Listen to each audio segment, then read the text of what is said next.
Day Grand Advanced Level Chemistry. We are in the last part of first unit, that is the periodic properties. Before we move on to the periodic properties, I'm going to give you guys a little guidance.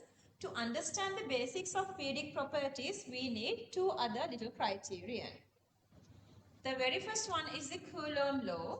Coulomb law says two entities with two different charges, when the charge multiplicity of the charge, the attraction is directly proportional to the product of the charges and inversely proportional to the the distance between two these entities.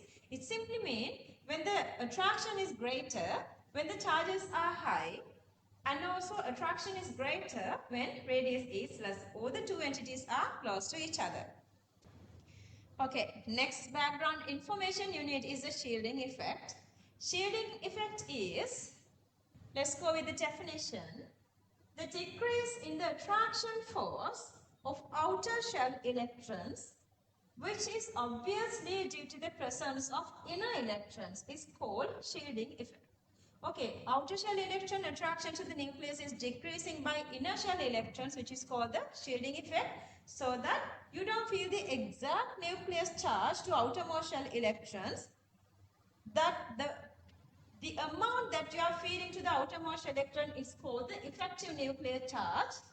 You don't feel the real nuclear charge because of the shielding effect. So the difference between nuclear charge and shielding effect is the effective nuclear charge.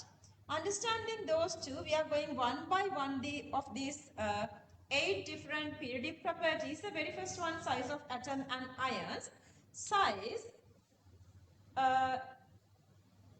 here we define the size as with the boundary of the atom, but you guys know the electron cloud is diffuse, so we cannot define the exact boundary. Anyway, when you're going down the group, new energy levels electrons are entering to new energy levels, so the radius is increasing. But along a period, there are no new energy levels, exactly same energy level, but the nuclear charge one by one, number of protons, atomic number increasing, so that the nuclear charge is increasing, so that the attraction is increasing, so that the electron cloud is squeezing in, so that along a period size is decreasing. But not only that, we're going to move on to, so this is from your resource book, and downwards radius increasing, along a period radius decreasing. That we can show with this kind of a graphs as well. See, one period radius decreasing, but groups lithium to sodium it's increasing. But still, we're going to define 4 different radius: covalent, metallic, van der Waals and ionic radius. Whatever this radius, if you need to get exact distance or the radius, what we do is we're going to measure the distance between 2 of these nuclei and get the half of that, divide by 2, that would be the radius. If you have a covalent bonding, if you have this nuclear distance, internuclear distance, if you divide that by 2, that becomes the covalent radius. If it is a metallic bonding, if you get the internuclear distance divided by 2 is the metallic bond. Actually, I was specially explaining the van der Waals radius. Van der Waals interactions are secondary interactions which occurs in between different independent molecules or atoms like inert atoms. So if you get these 2 atoms, again get the internuclear distance divided by 2 is the van der Waals radius. Van der Waals bonding, van der Waals interactions comes under second unit. Van der Waals interactions is come under second unit. Let's do that once we get there. And then the next one, 2 different families, 2 different entities. So when the closest molecules, closest atoms get there, so if you measure the distance between the closest atoms internuclear distance, if you divide that by 2, that actually is the van der Waals radius. And then the next one, last one is the ionic radius. But we have different ions, anions, cations and also isoelectronic species. Cations are species which lose electrons, so that when electron number is less, proton number is greater, attraction is greater, atom is squeezing. If you go with anions, now more electrons are there, now the electron number is greater, so the attraction is less. So the atom is trying to expand so that the radius is increasing. And then this is again from your resource book. Go through and check those. And then the next one is the isoelectronic species. When the number of electrons are same in the valence shell, when they are having less electrons, so that when they are having more negative charges, radius is greater. When they are having more positive charges, radius is less. Positive charge means what?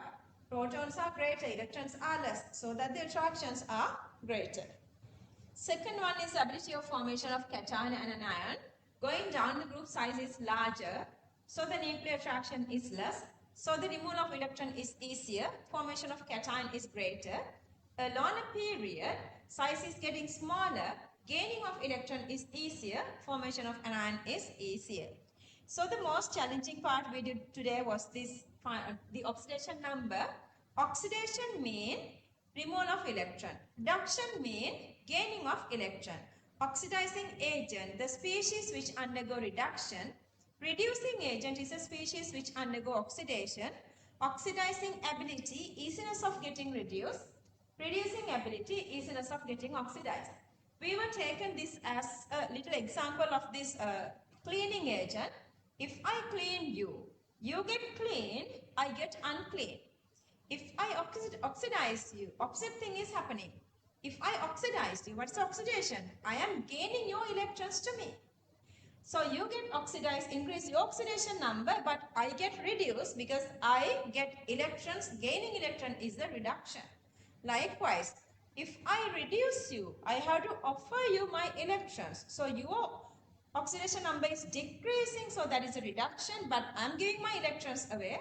Since I am reducing you, I am getting oxidized. My oxidizing ability increases and easiness of oxidation is increases, so that I can make you reduce more and more. And then next one is the oxidation number, the fourth periodic property. Oxidation number is a big part of third unit. For now, remember, for naturally existing element has zero oxidation number, and then the oxidation number of main group elements, S and P block elements, oxidation number is equal to their group number or the valency. All are equal to each other. I was given a little example, little explanation again, going from group 3 to group 7. Those are D block element. Oxidation number is continuously increasing, but after manganese it's again decreasing with their pairing of electrons. That is part of D block. That is coming under unit 6 in organic chemistry. Let's focus on that then. Just memorize oxidation number, valency exactly equals to the group number from S block to P block. That is the fourth one. And then the fifth one is the electronegativity. Relative tendency of attack, shared electron pair in a single covalent bond towards itself. Covalent bonding, how much you attract electrons from the bonding is the electronegativity. So the Pauling scale is there to measure the electronegativity. Highest electronegativity value is 4. That goes to fluorine. Fluorine is the strongest oxidizing agent. It gains electron very easily, size is smaller. To complete its octet or the 8, S2P6, it needs one single electron.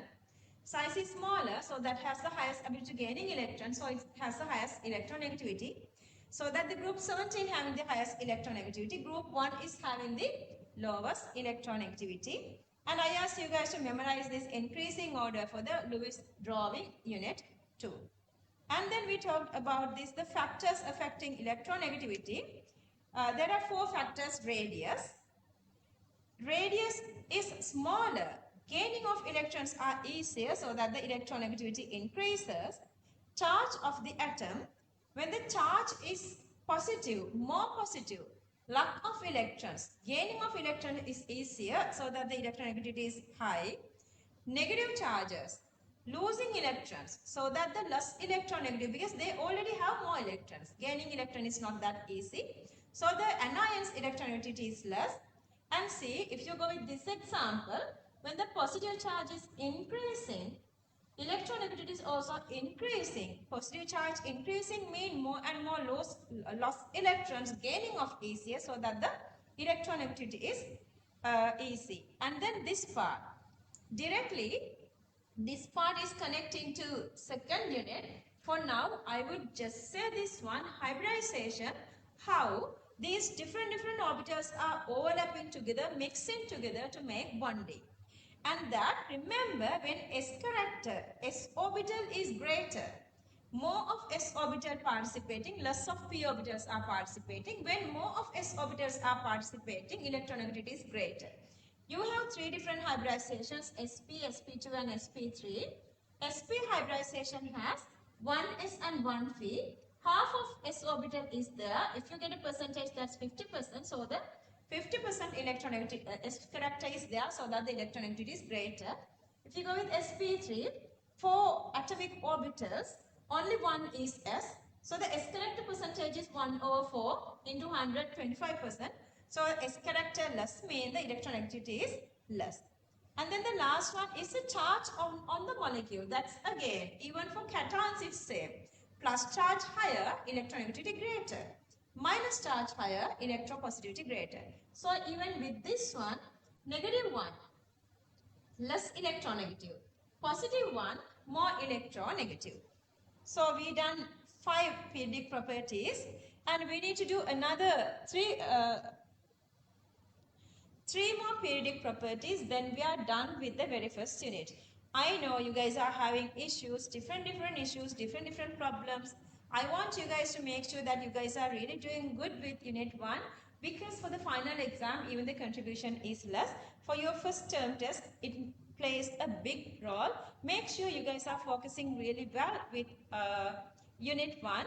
And after this week, 18th June, 18th Thursday June, 18th Thursday June, we are starting Unit 2 bonding, which awarding you almost 10 marks and has lot of connections with other units as well.